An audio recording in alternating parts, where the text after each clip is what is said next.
মিনাল খাসিরিন। আল্লাহ শিখিয়েছেন আদম আলাইহিস সালাম ও হাওয়া, তোমরা আমার কাছে দোয়া করো, রব্বানা, আয় আমার মালিক, আয় আমার প্রভু, আয় আমার স্রষ্টা, জালামনা, আমরা জুলুম করেছি, আমাদের নিজেদের উপরে, নফসের উপরে কি করেছি? জুলুম করেছি, অত্যাচার করেছি, আপনার হুকুম অমান্য করেছি। ওয়া ইল্লাম তাগফির লানা, তুমি আমাদেরকে ক্ষমা করো, তুমি আমাদেরকে মাফ করো, তুমি আমাদেরকে রহমতের কোলে টেনে নাও, তুমি আমাদেরকে সৃষ্টি করে তোমার রহমত দিয়ে আমাদেরকে জান্নাতের নাজাত দান করেছিলা। আমরা ভুলের কারণে আজকে এই পৃথিবীতে, আয় আল্লাহ, তোমার রহমতের দ্বারা আমাদেরকে আবার রহমতের কোলে তুমি দিয়ে নাও। ওয়া ইল্লাম তাগফির লানা, আমাদেরকে তুমি ক্ষমা করে দাও, লানাকুনান্না মিনাল খাসিরিন। আয় আল্লাহ, তুমি যদি আমাদেরকে ক্ষমা না করো, আমরা কি হয়ে যাব? ক্ষতিগ্রস্ত হয়ে যাব, আমরা ধ্বংস হয়ে যাব, আমরা নিঃশেষ হয়ে যাব। তুমি ছাড়া আমাদের কি, আমাদের রহমত করার মতন, আমাদেরকে ভালোবাসার মতন, আমাদেরকে কাছে নেওয়ার মতন, মাফ করার মতন আর কেউ নাই। এটা আল্লাহ শিখিয়ে দিয়েছেন আদম আলাইহিস সালাম, হাওয়া আলাইহিস সালামকে। এই দোয়া কি এখন আল্লাহ কি কোরআনে আমাদের জন্য আবার কি রিপিট করেছেন? অতএব এই আয়াত আমাদেরকে কি শিখায়? এই আয়াত আমাদেরকে শিখায় আমরা যেন সব সময় আল্লাহর রহমতের নিকটবর্তী থাকি। আমরা সব সময় কি আল্লাহর নিকটবর্তী থাকবো। আমাদের যা কিছু প্রয়োজন আমরা তার কাছে যাব, আল্লাহ রাব্বুল আলামিনের কাছেই চাইব।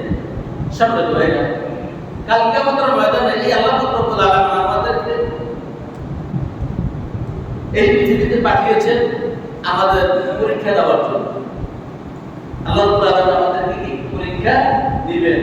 আমাদেরকে যদি সৃষ্টি করে জান্নাতে রেখে দিতেন, তাহলে কি এখানে তো পরীক্ষা করার কোনো বিষয় ছিল না। এখানে পরীক্ষার একটা বিষয় আছে না? আমাদেরকে সৃষ্টি করার আগে আদম আলাইহিস সালামকে নিয়ে আল্লাহ পরামর্শ করেছিলেন ফেরেশতাদেরকে নিয়ে, যে আমি কি দুনিয়াতে কি করতে চাই? আমার প্রতিনিধি পূরণ করতে চাই। ইন্নী জাইলুন ফিল আরদি খলিফা, আমি পৃথিবীতে আমি খলিফা পূরণ করতে চাই। কিন্তু ফেরেশতারা বাধা দিয়েছিলেন। ফেরেশতারা কি বাধা দিয়েছিলেন? ফেরেশতারা বলেছিলেন, ক্বালু ওয়া তাজআলু ফিহা মান ইউফসিদু ফিহা, ইয়া আল্লাহ, কেন আপনি আবার পৃথিবীতে মানুষ পূরণ করবেন? আপনি খলিফা পাঠাবেন, তারা আপনার প্রশংসা করবে না, আপনার গুণ কীর্তন করবে না, আপনার খেলাফতের দায়িত্ব তারা পালন করবে না। ওয়া নাহনু নুসাব্বিহু বিহামদিকা ওয়া নুকদ্দিসু লাক, অথচ আমরা ফেরেশতারা আপনার প্রশংসা করতেছি, আপনার গুণগান গাইতেছি, আপনার তাসবিহ তাহলিল পাঠ করতেছি, আপনার ইবাদত বন্দেগী ছাড়া একটা মুহূর্ত আমরা অন্য নিজস্ব কোনো কাজ করি না। আমাদের যাকে যে দায়িত্ব দিয়েছেন সেই দায়িত্বের বাইরে আমরা এক সেকেন্ডও এদিক সেদিক করি না। কিন্তু তারা কি আপনার হুকুম মানবে না। এখন আল্লাহ সুবহানাহু ওয়া তাআলা বলেন, ইন্নী আ'লামু মা লা তা'লামুন, ও ফেরেশতা, আমি যেটা জানি সেটা তোমরা জানো না। তোমরা আমার হুকুমের বাইরে কিছুই করো না, কারণ তোমাদের করার অধিকারই নাই। কিন্তু আমি যে আমার খলিফাদেরকে পূরণ করবো, তাদের স্বাধীনতা দিব। তারা ইচ্ছে করলে আমার হুকুম পালন করতেও পারে, ইচ্ছে করলে নাও করতে পারে, এই ক্ষমতা আমি তাদেরকে দিব। তবে যারা স্বাধীনতা থাকার পরেও আমার হুকুমের বিরুদ্ধাচরণ করবে না, আমার হুকুম মতো চলবে, আমি তাদেরকে কি শান্তি, এই জান্নাত আমি তাদেরকে দিব। এই জান্নাত আমি তোমাদের জন্য সৃষ্টি করি নাই, আমি আমার ওই খলিফাদের জন্যই সৃষ্টি করেছি, যারা আমার খেলাফতের দায়িত্ব পালন করবে। আল্লাহ সুবহানাহু ওয়া তাআলা আমাদেরকে এই রহমত থেকে নিরাশ করবেন, এজন্য কি আমাদেরকে সৃষ্টি করেন নাই। এরপরেও যারা শয়তানের কদম অনুসরণ করবে, আল্লাহ সুবহানাহু ওয়া তাআলা এখানে বলেছেন, আলাম আহাদ ইলাইকুম ইয়া বানি আদম, আমি আদম আলাইহিস সালাম এবং তার সন্তানদেরকে বলে দিলাম, আলাম আহাদ, আমি নির্দেশ দিয়েছি, আমি আল্লাহ তাদেরকে আদেশ দিয়েছি, ইলাইকুম ইয়া বানি আদম আল্লা তা'বুদু শাইতান, ও আদম সন্তানরা, খবরদার তোমরা কি শয়তানের অনুসরণ করিও না, শয়তানের ইবাদত করিও না, শয়তানের গোলামি করিও না। ইন্নী আ'লামু আল্লাহ তাআলা শয়তান ইন্নাহু লাকুম আদুউম মুবিন, নিশ্চয়ই শয়তান তোমাদের প্রকাশ্য দুশমন। শয়তান চায় না তোমাদের ভালো, শয়তান চায় না তোমরা আল্লাহওয়ালা হয়ে যাও, শয়তান চায় না তোমরা কি জান্নাতের অধিবাসী হয়ে যাও। কেন না, এটা শুরুতেই সেই আমাদেরকে যখন আল্লাহ সৃষ্টি করে আদম এবং হাওয়া জান্নাত রেখেছিলেন, সেখান থেকে বাইরে করেছেন কি এই মিস্টার ইবলিস বের করেছেন। অতএব আল্লাহ বলে তো আদম সন্তান তোমরা সাবধান হয়ে যাও, এই শয়তান সন্তান কি, এই শয়তান তোমাদের প্রকাশ্য দুশমন, খবরদার এই শয়তানের অনুসরণ তোমরা। অতএব আমাদেরকে এই শয়তানের অনুসরণ করা যাবে না। আমাদেরকে আল্লাহর পথে চলার ক্ষেত্রে, আল্লাহর দ্বীনের ক্ষেত্রে চলার ক্ষেত্রে, দ্বীনের পথে চলার ক্ষেত্রে, আল্লাহর হুকুম মানার ক্ষেত্রে বাধা হচ্ছে কয়টা শ্রেণী? 4টে শ্রেণীর দুশমন। শুধু শয়তান একাই না, 4টা শ্রেণীর দুশমন, শত্রু আমাদেরকে প্রতিবন্ধকতা সৃষ্টি করে। 4 প্রকারের শত্রু। এই 4 প্রকারের শত্রুর হাত থেকে আমাদের কি করতে হবে? নিজেদেরকে রক্ষা করতে হবে। এই 4 প্রকার শত্রুর নামগুলো আমাদের জানা দরকার, ঠিক না? মুখস্থ করা দরকার। তাহলে কি আমরা এই 4 প্রকার শত্রুর হাত থেকে আমরা বাঁচতে পারবো। এই 4 প্রকার শত্রু এর একটা শব্দ দিয়ে কি এই 4 প্রকার শত্রুকে আমরা মনে রাখতে পারবো। সেটা শব্দটা কি? দুশমন। দুশমন কি? শত্রু না? এই দুশমন শব্দটার ভিতরে কয়টা অক্ষর আছে? 4টা অক্ষর আছে।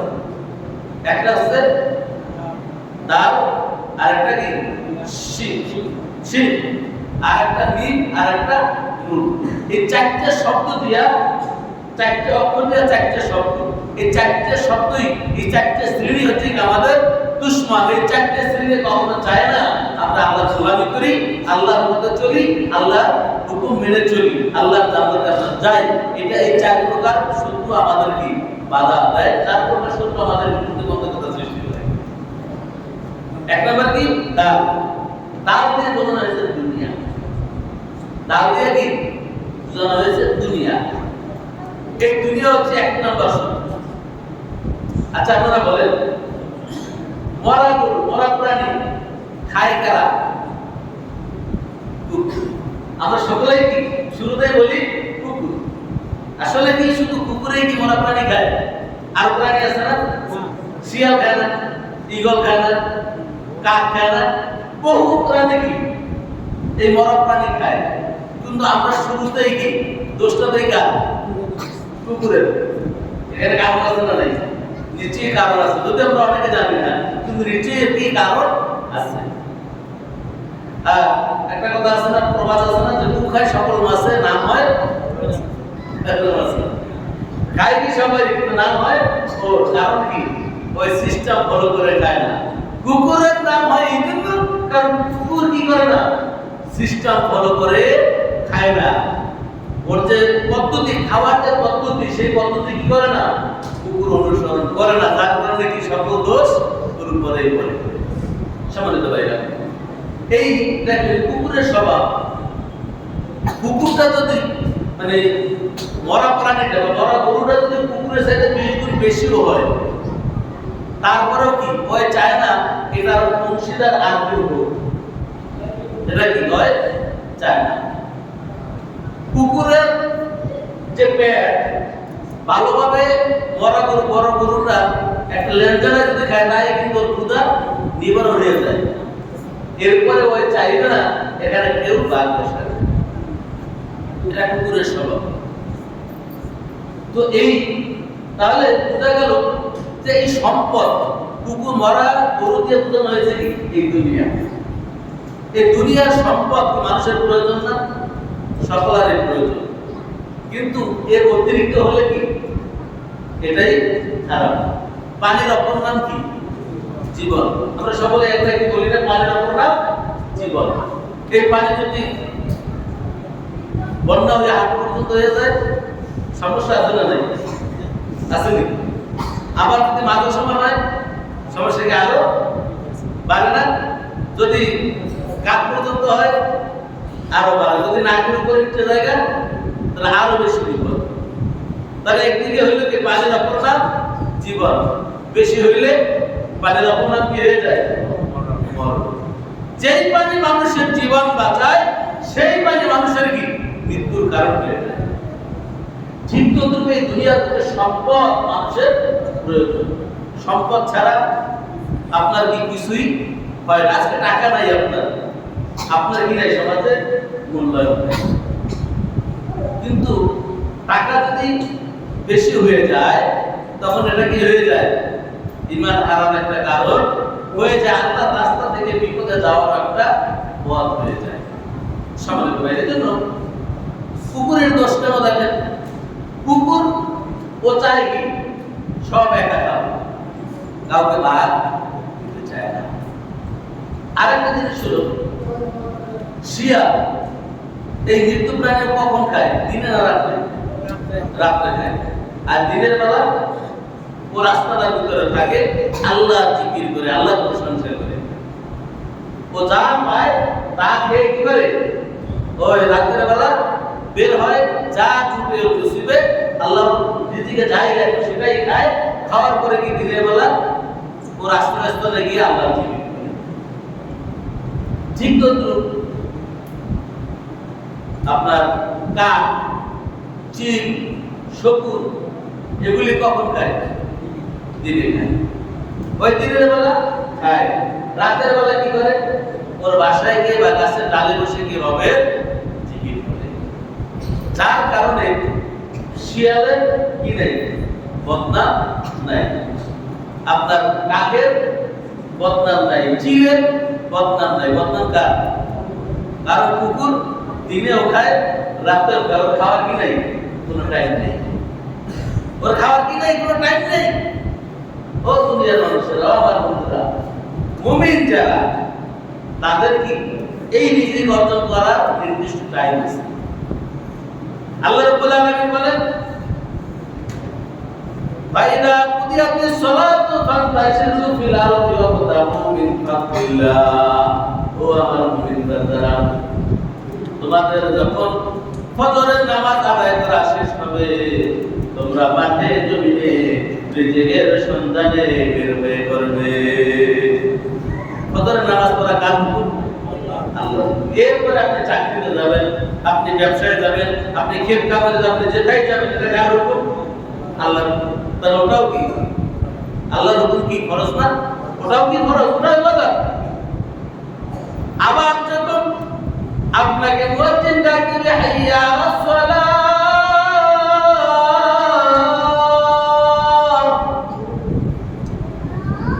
নামাজের জন্য আসো, হাইয়া আলাল ফালাহ বলার জন্য আসো, আপনি ব্যবসাটাকে স্টপ করে দিয়ে আল্লাহর ঘরে চলে আসবেন।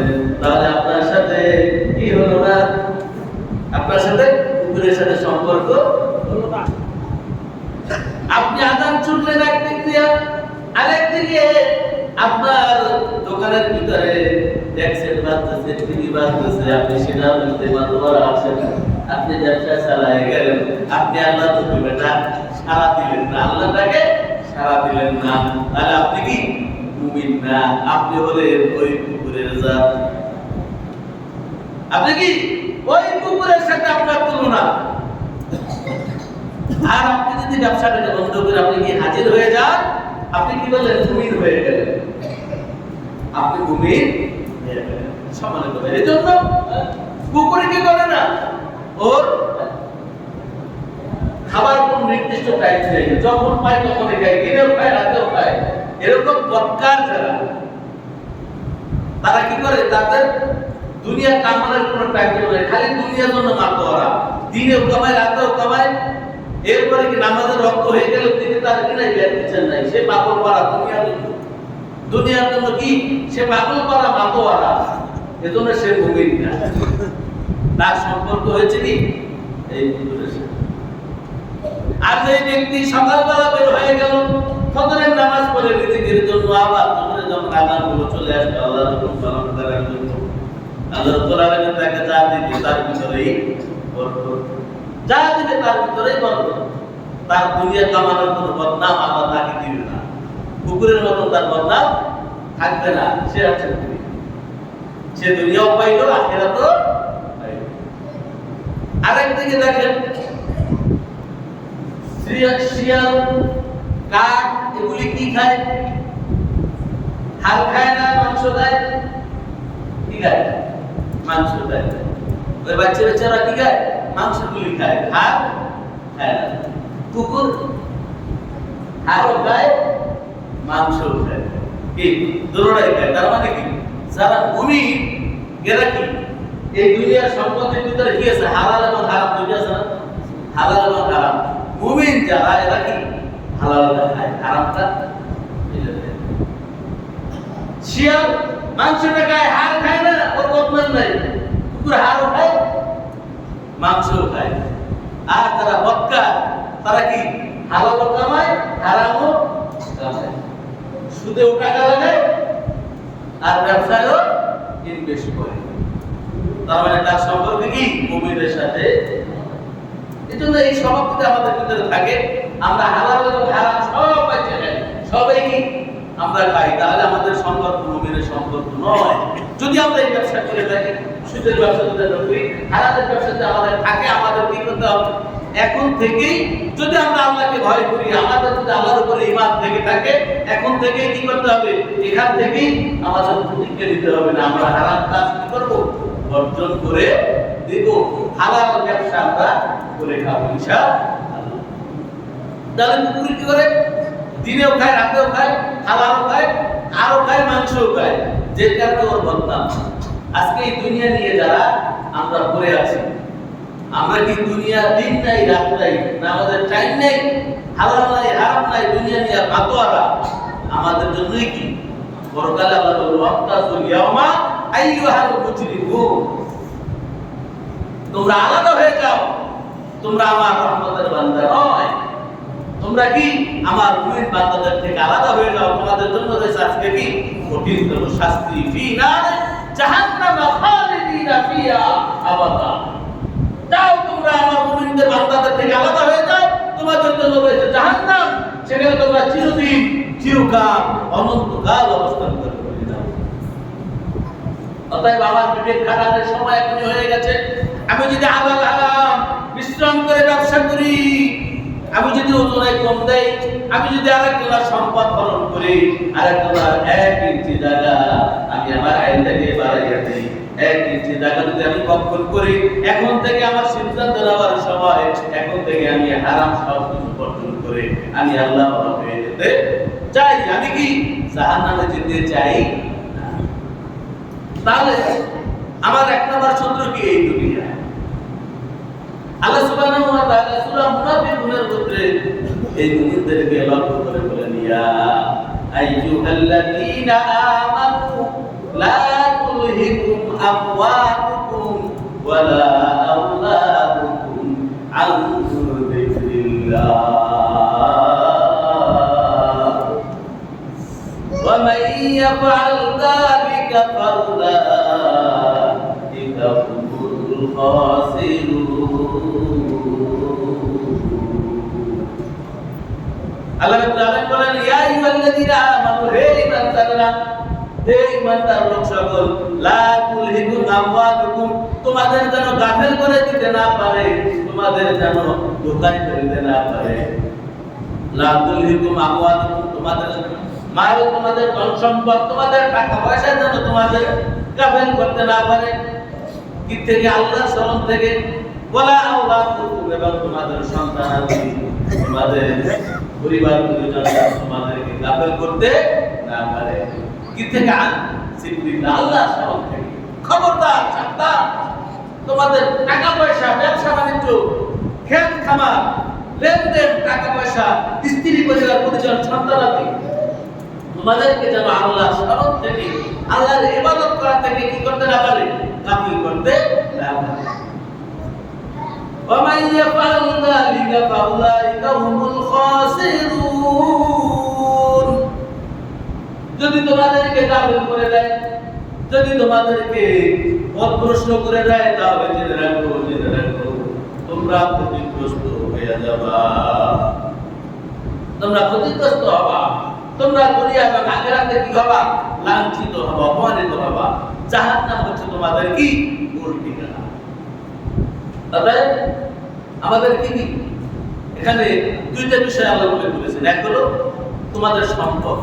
এখানে সম্পদ বলতে কি বোঝায়? আমাদের টাকা পয়সা, ব্যবসা বাণিজ্য, চাকরি বাদা, ক্ষেত খামার, এগুলি কি করে? ওদিকে আসান হয়েছে, চিন্তা করে হাতে কতটুকু কাজ আছে, খেতে গেছি, আবার আসো, এটা শেষ করে যাই, নামাজ গেল। ব্যবসা দোকান খুলেছি, ওদিকে আজান হয়েছে, এদিকে কিছু কাস্টমার আসছে, এটা কি শয়তানের দোকান? আমি চিন্তা করলাম নামাজ যায় যাক, আগে লেনদেনটা করে নেই, হয়নি এরকম হয়। এই জন্য আল্লাহ রাব্বুল আলামিন বলেছেন, তোমাদের ব্যবসা বাণিজ্য, তোমাদের সম্পদ, তোমাদের স্ত্রী পরিবার পরিজন, তোমাদের যেন আল্লাহর শরণ থেকে গাফিল করে দিতে না পারে। ওয়া মান ইয়াফআল যালিকা ফাউলাইকা হুমুল খাসিরুন। যদি তোমাদেরকে গাফিল করেই দেয়, তাহলে তোমরা ক্ষতিগ্রস্ত হয়ে যাবে, ধ্বংস হয়ে যাবে। সবাই ভাই, তাহলে আমাদের দুশমন কয়টা? চারটা। এক নম্বর হচ্ছে কি দুনিয়া, দুই নম্বর হচ্ছে কি শয়তান। আল্লাহ বলেন ইন্নাহু লাকুম আদুউম মুবিন, নিশ্চয় শয়তান তোমাদের প্রকাশ্য দুশমন। তিন নম্বর হচ্ছে মিন। তিন নম্বর কি? দার শিন মিন। মিন হলো মাখলুক। মাখলুক মানে কি? এই দুনিয়ার যত সৃষ্টি রয়েছে, সন্তানাদি, স্ত্রী পরিবার, নামাজের রক্ত হয়েছে, সন্তান কাঁদা শুরু করেছে, স্ত্রীগুলো ওরা রাখ, আপনি কি করলেন? সন্তান নিয়ে বসে থাকলেন, নামাজ গেল, হয়নি? এরকম ঘটনা ঘটে, কিন্তু তারা আপনি তাদেরকে আটকে রাখতে। চার নম্বর হচ্ছে নফস, আত্মা। আত্মা চায় আপনি শুয়ে থাকবেন, তাদেরকে বদর আজান দিচ্ছে, আত্মা চায় আপনি শুয়ে থাকবেন। আপনি কি করলেন না? ঘুম থেকে উঠলেন না। এই চারটে শ্রেণী হচ্ছে আপনার দুশমন। ব্যাপক আলোচনা ছিল, সময় নাই, আমি কথা এখানে শেষ করছি। এখন আমাদের মসজিদের কেশিয়ার সাহেব, আপনাদের বিগত দিনের আমাদের মসজিদের হিসাব, আয় ব্যয় কি আছে, ব্যাপারে কিছু কথা বলবো। আসসালামু আলাইকুম। সমাজের মুরব্বী বড় যুবকেরা মসজিদ সম্বন্ধে আমি কিছু কথা বলবো, ওদের আগে থেকে কিছু বলবো। কথা হইলে কি